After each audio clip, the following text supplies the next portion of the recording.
नमस्कार, मैं हूं आपके साथ अली मतहर।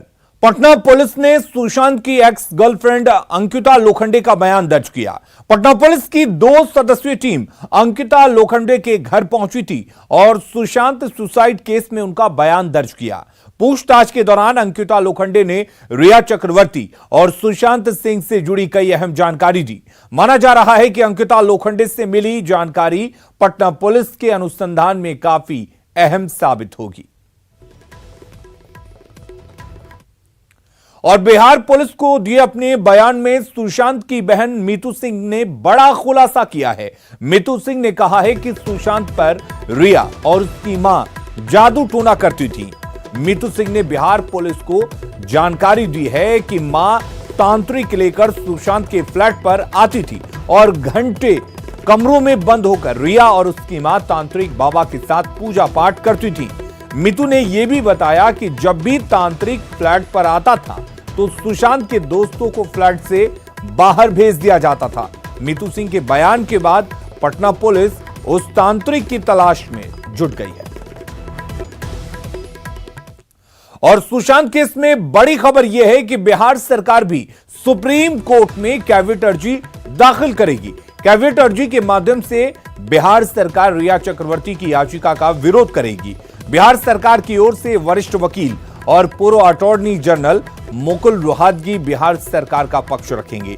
आपको बता दें कि रिया चक्रवर्ती ने सुप्रीम कोर्ट में याचिका दी है कि पटना में दायर केस को मुंबई ट्रांसफर किया जाए।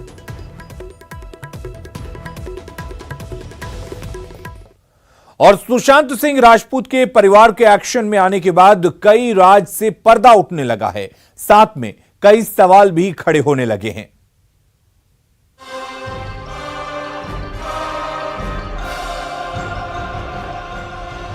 सुशांत सिंह राजपूत की मौत के मामले की जांच जैसे जैसे आगे बढ़ रही है, कई सच से पर्दा उठता जा रहा है और एक्ट्रेस रिया चक्रवर्ती का परिवार संदेह के घेरे में आता जा रहा है। पता चला है कि सुशांत सिंह राजपूत 2 कंपनियों विविड राज रियलिटी एक्स प्राइवेट लिमिटेड और front India for world foundation के डायरेक्टर थे। विविड राज रियलिटी एक्स प्राइवेट लिमिटेड की शुरुआत साल 2019 के सितंबर महीने में की गई थी, जबकि जनवरी 2020 में रिया के भाई शोविक ने सुशांत के साथ मिलकर एक और company front India for world foundation की शुरुआत की, वो भी तब जब सुशांत बीमार थे। ये दोनों कंपनियां उलवा स्थित बिल्डिंग साई फॉर्चून के फ्लैट नंबर 503 पर रजिस्टर्ड हैं। ये फ्लैट रिया के पिता इंद्रजीत चक्रवर्ती के नाम पर है, लेकिन खबर है कि ना तो रिया और ना ही उनके परिवार से जुड़ा कोई सदस्य इस फ्लैट पर आया और ना ही खुद सुशांत यहां पर आए। ऐसे में अब सवाल ये उठ रहा है कि फिर कंपनियां इस फ्लैट पर क्यों रजिस्टर्ड थीं? इसके अलावा सवाल ये भी है कि ये फ्लैट रिया के पिता के नाम पर क्यों है? इन सवालों के जवाब तो जांच के बाद सामने आएंगे। वैसे सुशांत के पिता ने एफआईआर में बेटे के अकाउंट से करीब 15 करोड़ रुपए की हेराफेरी का आरोप लगाया है। ऐसे में अब सवाल ये भी है कि क्या ये रकम इन्हीं कंपनियों के जरिए रिया और उसके भाई शोविक तक पहुंची? बिहार पुलिस इन सवालों के जवाब जानने के लिए सुशांत सिंह राजपूत के बैंक खातों की डिटेल्स खंगाल रही है। ईडी ने भी सुशांत सिंह राजपूत के अकाउंट से जुड़ी जानकारी पुलिस से मांगी है और अगर पहली नजर में लेन देन पर शक हुआ तो ईडी इसकी जांच करेगा और शायद तभी पता चल पाएगा कि आखिर सुशांत सिंह राजपूत ने सुसाइड क्यों की। Bureau report, news 18। Sushant Rajput की मौत को 1.5 महीने हो गए, लेकिन मुंबई पुलिस अब तक किसी भी नतीजे पर नहीं पहुंच सकी। अब मुंबई पुलिस पर एक्ट्रेस रिया चक्रवर्ती को बचाने और आरोपियों को सबूतों से छेड़छाड़ का मौका देने के आरोप लगने लगे हैं। काफी दुखी थे कि जो अंजाम पे हम चाहते थे कि ले जाया जाए, इसको नहीं ले जा रहे थे। पूरे फिल्म इंडस्ट्री को इंटरोगेट कर रहे थे, लेकिन जो रियल अक्यूज्ड है वो खुद ही बोल रही है कि सीबीआई इंक्वायरी कराई जाए। तो मतलब कहीं ना कहीं लग रहा था कि इनकी कोई या तो साठगांठ है या कोई इस तरह से उसको मदद करने की कोशिश की जा रही है। सुशांत सिंह सुसाइड मामले में मुंबई पुलिस ने बॉलीवुड के तमाम बड़े लोगों से पूछताछ कर ली, लेकिन जो रिया चक्रवर्ती सुशांत सिंह राजपूत के साथ रहती थी, जिसके पास सुशांत सिंह राजपूत के सारे कागजात थे, बैंक अकाउंट की जानकारी थी, जिसको सुशांत सिंह के इलाज के बारे में सब कुछ पता था और जो सुशांत की मौत से चंद दिनों पहले उनका घर छोड़कर चली गई, उस पर मुंबई पुलिस फोकस ही नहीं कर रही। शुरू से कोई कॉमन सेंस का भी आदमी होगा, अगर मैं भी मान लो, मैं तो पुलिस का मेरे को कोई ट्रेनिंग नहीं है, लेकिन मैं भी अगर कोई केस को इन्वेस्टिगेट करूंगा तो अगर कोई सुसाइड का जो रीज़न अगर कोई हो सकता है, तो जो साथ उसके रह रहा है और जो उसके मेडिकल कंडीशन को कंट्रोल कर रहा है, सबसे पहला आपका सवाल उस पर जाएगा। मुंबई पुलिस की जांच पर सवाल सिर्फ विकास सिंह ही नहीं उठाए। ऑल इंडिया बार काउंसिल के चेयरमैन मदन मिश्रा ने भी मुंबई पुलिस की जांच पर सवाल उठाते हुए सबूतों से छेड़छाड़ की आशंका जताई है। जांच पे बहुत बड़ा सवाल है। मुंबई पुलिस इसमें न्याय करना नहीं चाहती है। मुंबई पुलिस जो रियल कल्प्रिट्स हैं उनको बचाना चाह रही है। ये इन्वेस्टिगेशन बिल्कुल ही अनफेयर ढंग से हो रहा है। इतना डिले करने का एकमात्र पर्पस जनता के सामने या जो लीगल एक्सपर्ट्स हम लोग के जैसे लोगों के सामने है, ये मुंबई पुलिस जो कल्प्रिट्स हैं, जो एक्यूज्ड हैं, उनको मौका दे रही है कि अब एविडेंस को डिमोलिश करें, एविडेंस के साथ टेम्परिंग करें और जो कल्प्रिट्स हैं वो बच जाएं। सुशांत सिंह सुसाइड की जांच को लेकर बिहार पुलिस 28 तारीख से ही मुंबई में है, लेकिन सूत्र बताते हैं कि अब तक मुंबई पुलिस ने जांच में बिहार पुलिस की कोई मदद नहीं की। दूसरी ओर महाराष्ट्र सरकार इस मामले को सीबीआई को सौंपने को तैयार नहीं। अब सवाल है कि मुंबई पुलिस और महाराष्ट्र सरकार का यही रवैया रहा तो सुशांत सिंह की मौत का सच कैसे सामने आएगा? कैसे पता चलेगा कि सुशांत सिंह ने सुसाइड क्यों की? और अगर सुशांत की मौत के लिए रिया चक्रवर्ती जिम्मेदार है तो फिर रिया चक्रवर्ती को क्यों बचा रही है मुंबई पुलिस? न्यूज 18 के लिए दिल्ली से सुशील के साथ ब्यूरो रिपोर्ट। तो सुशांत सुसाइड केस की जांच करने गई बिहार पुलिस की टीम को मुंबई पुलिस सहयोग नहीं कर रही है। सूत्रों के हवाले से खबर यह है कि बिहार पुलिस के अनुसंधान से मुंबई पुलिस नाराज है। नाराजगी इस कदर है कि बिहार पुलिस की टीम को गाड़ी तक मुहैया नहीं कराई जा रही है। आप तस्वीरों में साफ देख सकते हैं कि बिहार पुलिस की टीम ऑटो से जांच करने जा रही है, जबकि नियमों के मुताबिक दूसरे राज्यों में जांच के लिए आई पुलिस की टीम को उस राज्य की पुलिस संसाधन मुहैया कराती है और जांच में सहयोग करती है। लेकिन इस हाई प्रोफाइल केस में मुंबई पुलिस बिहार पुलिस की टीम को सहयोग नहीं कर रही है।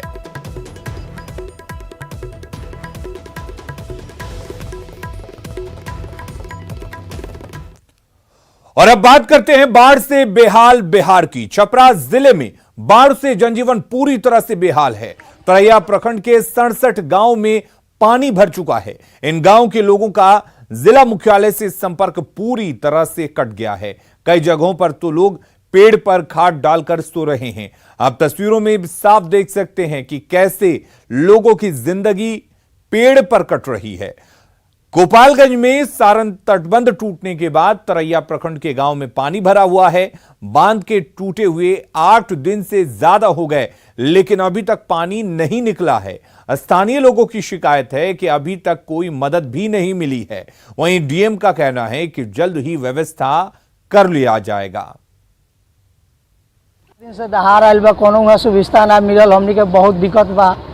ना घर में भी पानी घुस गल बा, तिरपाल उरपाल खाना खुना के कोनो व्यवस्था नहीं है, ना राशन उसन कोनो कुछ नहीं के व्यवस्था भाई। मुखिया लगे जाता है, मुखिया कहता है उससे मतलब नहीं के, मारा मारी करला तैयार हो जाता लोग। वहाँ टीम्स बना दी गई हैं। जो लोग गांव में फंसे हुए हैं उनको हम लोग एनडीआरएफ के टीम के साथ मेडिकल टीम को भेज रहे हैं। और जो लोग शरण स्थली में शरण लिए हुए हैं, रोड के किनारे, कुछ लोग बांध के किनारे रुके हुए हैं, वहाँ भी हम लोगों की मेडिकल टीम जा रही है। और हम लोग वहाँ भी जो भी आवश्यक दवाइयाँ हैं उन लोगों को पहुँचा रहे हैं। और जैसे किशनगंज में कनकई नदी तेजी से कटाव कर रही है। टेढ़ागाछ प्रखंड के मालीटोला गांव से ज्यादातर घर नदी में समा चुके हैं। नदी के कटाव से स्थानीय लोग बिजली के खंभे को बचाने की कोशिश कर रहे थे, तभी नदी की तेज धार से खंभे के पास की जमीन बह गई। देखते ही देखते 2 लोग नदी में जा गिरे। आप साफ देख सकते हैं कि 2 लोगों के नदी में गिरने के बाद बिजली का खंभा भी नदी में गिर गया। गनीमत ये रही कि खंभा उनके ऊपर नहीं गिरा। नदी में गिरे लोगों ने पेड़ की डाली पकड़कर अपनी जान बचाई। सोशल मीडिया पर यह वीडियो इन दिनों खूब वायरल हो रहा है।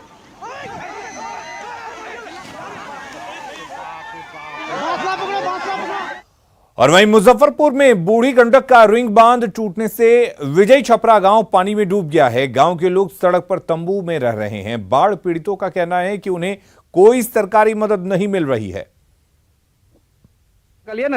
जल संसाधन विभाग की लापरवाही से करीब 20 फीट में यह बांध टूटा है और इस लापरवाही ने तबाही का कितना बड़ा मंजर लाया है। जरा इन तस्वीरों में देखिए कि दूर दूर तक ये पानी ही पानी फैला है। इसमें बस्ती थी, लोगों के घर डूब गए हैं और उसका नतीजा देखिए कि यह टेनी बांध का बचा हुआ इलाका है जहां हम लोग हैं और जानवर और मनुष्य सभी एक जगह आ गए।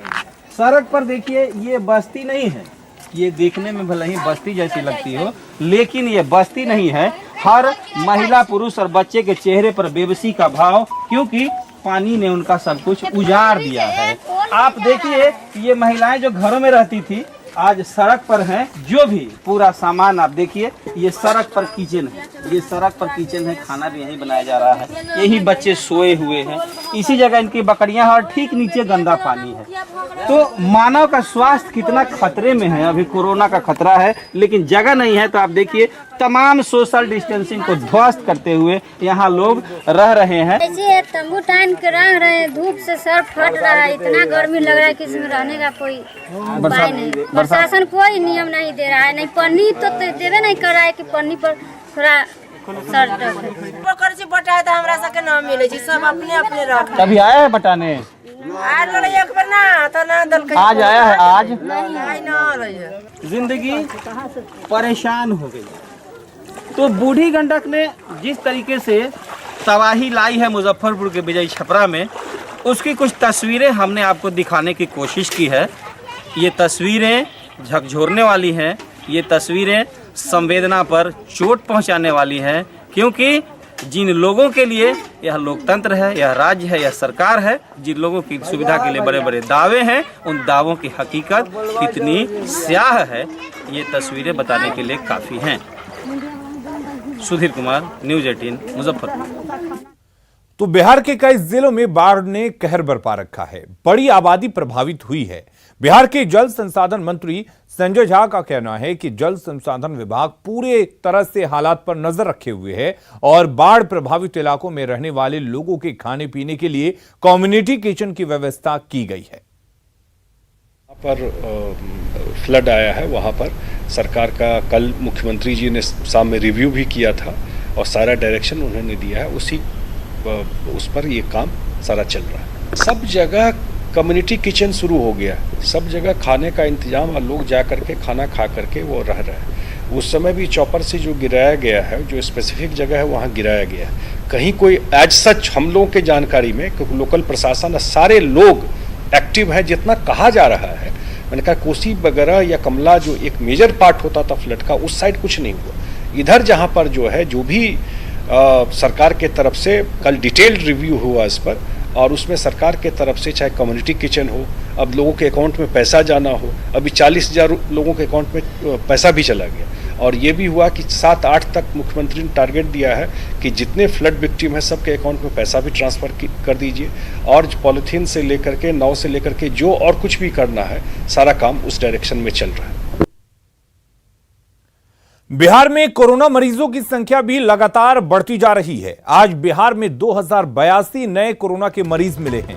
इसके साथ ही राज्य में कोरोना संक्रमितों की संख्या बढ़कर 48,001 हो गई है। आज केवल पटना में 410 नए मरीज मिले हैं। वहीं बिहार में कुल 31,673 मरीज इलाज के बाद ठीक हो चुके हैं, जिनमें 24 घंटे में 1,169 मरीज भी शामिल हैं। बिहार में कोरोना मरीजों का रिकवरी प्रतिशत 65.98% है। बिहार में 24 घंटे में 20,801 सैंपल की जांच की गई है, जबकि कुल 5,25,430 सैंपल की जांच हुई है। राज्य में एक्टिव मरीजों की संख्या इस वक्त 16,042 है, जबकि 285 लोगों की मौत हो चुकी है। तो कुल मिलाकर बिहार में कोरोना के मरीजों की संख्या लगातार बढ़ती जा रही है। पिछले 5 दिनों में हर रोज 2000 से ज्यादा संक्रमित मरीज सामने आ रहे हैं। अगर हम बात करें 26 जुलाई की, तो 2605 मामले सामने आए थे।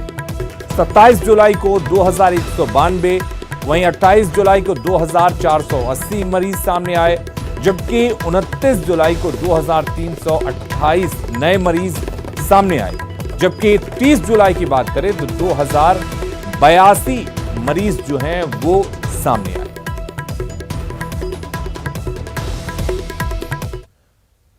कोरोना वॉरियर्स को पूरे देश में सम्मान मिल रहा है, लेकिन दरभंगा से एक ऐसी तस्वीर सामने आई है जिससे कोरोना वॉरियर्स का हौसला टूट सकता है।